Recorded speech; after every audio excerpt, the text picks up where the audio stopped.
एक अजीम मुजाहिद के दास्तान। किस्त नंबर 3। शहबाज की पहली परवाज। घर में हर चेहरा खुशी से दमक रहा था, वाकई खुशी का मकाम था। राना तालिब हुसैन का होनहार बेटा लेफ्टिनेंट बन गया था।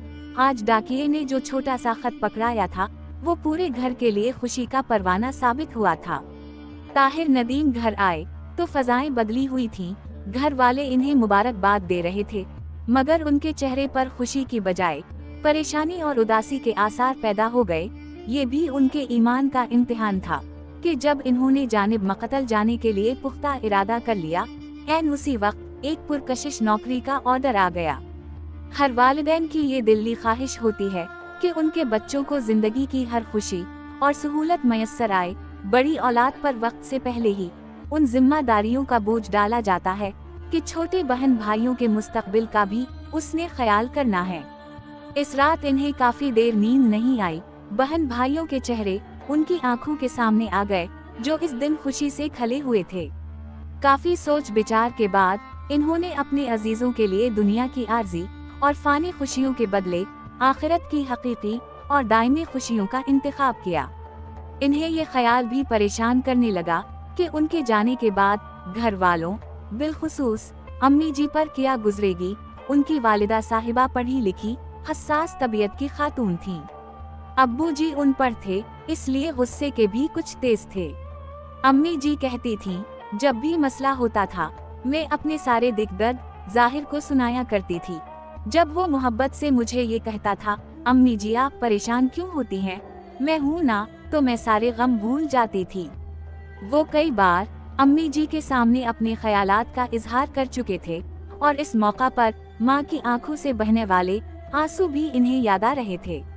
इन्हें बहुत कुछ याद आ रहा था, अपनी छोटी छोटी मोहब्बत करने वाली बहनें, अब्बू के वो अरमान, जब वो दोनों बेटों को दाएं बाएं खड़ा करके फख्र से कहते थे, ये मेरे बाजू हैं, अब मैं अकेला नहीं हूँ, मेरे शीर जवान बेटे मेरा सहारा हैं।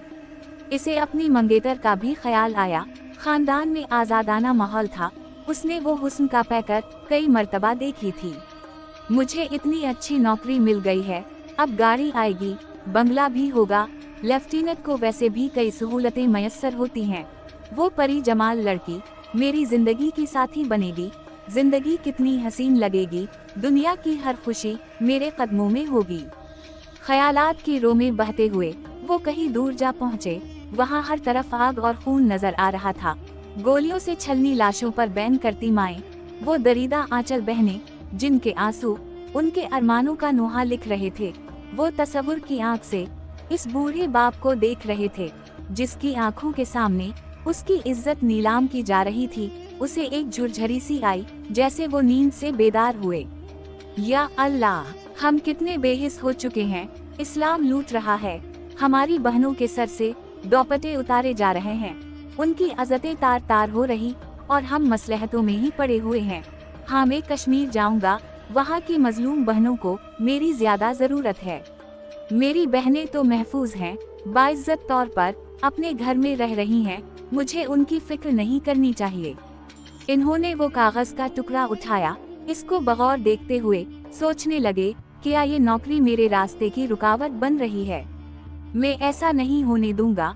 फिर इन्होंने इस कागज के 2 हिस्से कर डाले। एक छोटा सा खत अपने घर वालों के नाम तहरीर किया और उन दोनों को तकिए के नीचे रखकर आने वाली सुबह के बारे में सोचने लगे। अगले दिन वो नई मंजिलों और नए रास्तों की तरफ महू सफर थे।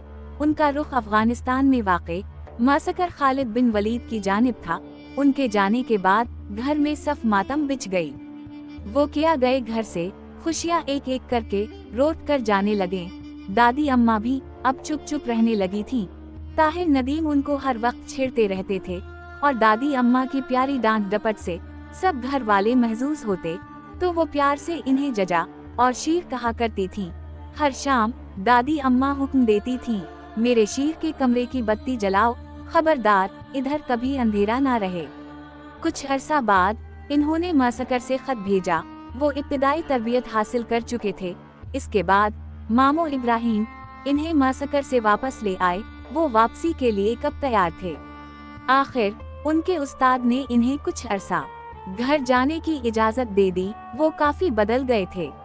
मुजाहिदीन के ईमानी माहौल में शब वो रोज गुजारने के बाद इन्हें अब दुनियावी माहौल में घटन महसूस हो रही थी। वो तकरीबन 3 माह घर पर रहे। इस अरसे में उनकी अम्मी जान ने इन्हें पसंदीदा खाने खिलाए। इन्हें अम्मी जी के हाथ का खाना बड़ा पसंद था। इन्होंने घर के माहौल को काफी हद तक बदल दिया और वालिदैन को जिहाद और मुजाहिदीन के अजर व सवाब और तर्क जिहाद पर सख्त वईदें सुनाकर किसी हद तक कायल कर लिया। अल्लाह ताला ने इन्हें आवाज भी खूब दे रखी थी, जिसके साथ जब उनके अंदर का सोज और जज्बा जिहाद की हिद्दत शामिल हो जाती तो अजीब समा बंध जाता था और सुनने वाले तरफ उठते थे। इसका अंदाज उन लोगों को बखूबी है जिन्होंने उनसे तराना सुना है जब वो मिचल मिचल कर तराना पढ़ते थे। अच्छे खासे सुस्त, काहिल और जज्बा जिहाद और शौक शहादत से आरी लोग भी कत मरने के लिए न सिर्फ खुद को तैयार बल्कि बेताब पाते। इन्होंने अपनी वालिदा साहब को अपनी मीठी आवाज में कई नज़में रिकॉर्ड करके दे दी थीं। उनमें एक नज़म ऐसी थी जिसमें इस कदर प्यार भरे अंदाज में राह जिहाद में निकलने की इजाजत की दरखास्त शामिल थी, जिसको सुनकर हर माँ का दिल मिचल जाता है कि वो अपने बेटे को खुद अपने हाथों से जिहाद में भेज दें। वो नज़म ये थी: ऐ मेरी माँ, तू मुझे जल्द इजाजत दे दे, जो भी देना होगा उन्वान शहादत दे दे। मैंने माना मेरे हर ऐश की दुनिया तो है, मैंने माना मेरे हर गम का मदावा तो है। जब से कानों में ये आवाज जिहाद आई है, सबसे ही तर्क ताल्लुक की कसम खाई है। ऐ मेरी माँ, तू मुझे जल्द इजाजत दे दे। अल्लाह के सिपाही की तरबियत। 3 माह बाद वो दोबारा अफगानिस्तान की सिंबलाख वादियों में जा पहुँचे। इस मर्तबा इन्होंने जुंद अल्लाह नामी खुसूसी ट्रेनिंग हासिल की। ये 6 माह की एक खास कस्म की कमांडो तरबीनत होती है। इंतहाई सख्त और मशक्कत तलब ये तरबियत सख्त सर्दियों में होती है। इस खुसूसी तरबियत के जरिए इस्लाम के शाहीनों को कश्मीर की मुंजमद कर देने वाली सर्दी और बर्फानी पहाड़ों के लिए तैयार किया जाता है। इन्होंने इस मरहले को हिम्मत और इस्तिकामत के साथ उबूर किया। मसकर में उस्ताद उनके अंदर छपी खुदादाद सलाहियतों को भान पर चुके थे, इसलिए इन्हें तरबियत लेने के बाद उस्ताद मुकर्रर किया गया। वो एक लंबा अरसा अफगानिस्तान में तरबियत देने में मसरूफ रहे। बकौल अमीर मुहतरम वो जिस्म के साथ साथ नजरिया भी बनाना जानते। साथियों और असातिज़ा का कहना था कि वो जिन दिनों ट्रेनिंग सेंटर के माया नाज उस्ताद थे, इन दिनों में भी इन्होंने अपने आप को ज्यादा तालिबिल्म ही बना कर रखा और जहाँ कहीं से भी अस्करी ट्रेनिंग के हवाले से खुसूसन बारूद के हवाले से कुछ सीखने को मिला, जाती दिलचस्पी लेकर सीखते रहे। हफ्तावार छुट्टी हो या 24 घंटे के दौरान छुट्टी के औकात हों, वो उन औकात को खेल तमाशों में उड़ाने और फारिग पड़े रहने की बजाय मुख्तलिफ अस्करी जाती तजर्बात में गुजारते। इन औकात में इन्हें अक्सर ट्रेनिंग सेंटर के दाएं बाएं फैले लोगाटों में बारूद के धमाके करते हुए देखा जा सकता था। इस काम से बचने वाले वक्त में सारा कैंप उनके जिहादी तरानों से गूंजतन रहता था। वो काफी अरसा घर नहीं लौटे और अब वो ताहिर नदीम से उस्ताद साजिद जिहादी बन चुके थे। दादी अम्मा को उनसे बहुत मोहब्बत थी। वो अक्सर पूछती रहती और फिर उनके गम में वो बीमार रहने लगे। बिलाखिर ये बीमारी इन्हें बिस्तर मरग तक ले आई। हर आने जाने वाले से वो यही सवाल करती, मेरा शीर नहीं आया। उनकी हालत देखकर घर वालों ने साजिद जिहादी की तरफ एक खत भेजा, जिसमें दादी अम्मा की बीमारी और ख्वाहिश का भी हाल लिख भेजा। वो खत मसकर में तो बरूख पहुंच गया, अलबत्ता किसी वजह से इन्हें ना मिल सका। इधर दादी अम्मा नज़ा के आलम में उनकी एक झलक देखने के लिए मुंतजिर थीं। घर वालों से उनकी बेकरारी देखी ना गई। वो जिंदगी की आखिरी सांसें ले रही थीं, तो इन्होंने साजिद जिहादी के एक दोस्त को बुलाया। इसकी आवाज उनसे मिलती जलती थी। इसने दादी अम्मा से कहा, बे मैं आ गया हूँ। दादी अम्मा ने बड़ी मुश्किल से आंखें खोलें, लरसते हाथों से इसका हाथ पकड़ा और जाने आफिरी के सुपरद कर दी। साजिद जिहादी से जब वो खत मिला तो दादी अम्मा को इस दुनिया से गए हुए 1 माह गुजर चुका था। अपनी मेहरबान दादी का चेहरा आंखों के सामने आ गया। जब किसी गलती पर अब्बू से सजा मिलने का खौफ होता था तो वो उनके लिए महफूज पनाहगाह होती थीं। इन्हें बहुत कुछ याद आ रहा था। इन्हें उम्मीद थी कि दादी अम्मा अब भी मेरा इंतजार कर रही होंगी। फौरन रखत सफर बांध लिया। जब वो अफगानिस्तान से घर पहुँचे, इस वक्त सुबह सादिक का वक्त हो रहा था। हल्की हल्की रोशनी में उनकी छोटी बहन और भाई सपारा पढ़ने के लिए घर से बाहर आ रहे थे। गेट के बाहर कदम रखते ही इन्हें नीम तारीकी में कोई आदमी नजर आया। कमर के साथ बड़ा सा बैग लटकाए, सर पर अफगानी टोपी और लंबे लंबे बालों वाला ये नौजवान उनके लिए अजनबी सा था। वो डर के मारे अंदर भागे। अम्मी देखें तो बाहर कौन खड़ा है। अम्मा ने पहली नजर में ही इन्हें पहचान लिया। अरे ये तो मेरा ताहिर है, तुम्हारा भाई है। फिर इन्हें गले लगाकर खूब प्यार किया। जब वो घर से गए थे तो उस वक्त दाढ़ी मूंछ भी पूरी तरह नहीं निकली थी। अब खूबसूरत दाढ़ी के अलावा शानों तक बिखरी लंबी लंबी जुल्फें भी थीं। बहनें उनकी जुल्फों की चूटियां बनाया करती थीं। वो सबको मुजाहिदाना हुलिये में बहुत प्यारे लग रहे थे। जब इन्हें मालूम हुआ कि दादी अम्मा इस दुनिया से रुखसत हो गई हैं, तो इन्हें दिल्ली सदमा हुआ। महाज पर जाने की तैयारी। साजिद जिहादी को अल्लाह ताला ने कई खूबियों से नवाजा था। वो खुश इखलाक और मलनसार नौजवान थे। अपने रिश्तेदारों, दोस्तों और मोहल्लेदारों तक का भी ख्याल रखते थे। मोहम्मद अवैस शहीद रहमतुल्लाह अलैहि उनसे पहले ही कश्मीर लॉन्च हुए और शहादत के आला वारफा रुतबे पर फाइज हो चुके थे। इस वजह से वो घराना उनकी खुसूसी तवज्जो का मरकज था। उनके हर खत में अवैस शहीद के घर वालों के लिए सलाम व पैगाम लिखा होता था। इस बार वो सब दोस्तों से मिले। अब की बार वो लंबी परवाज करने वाले थे।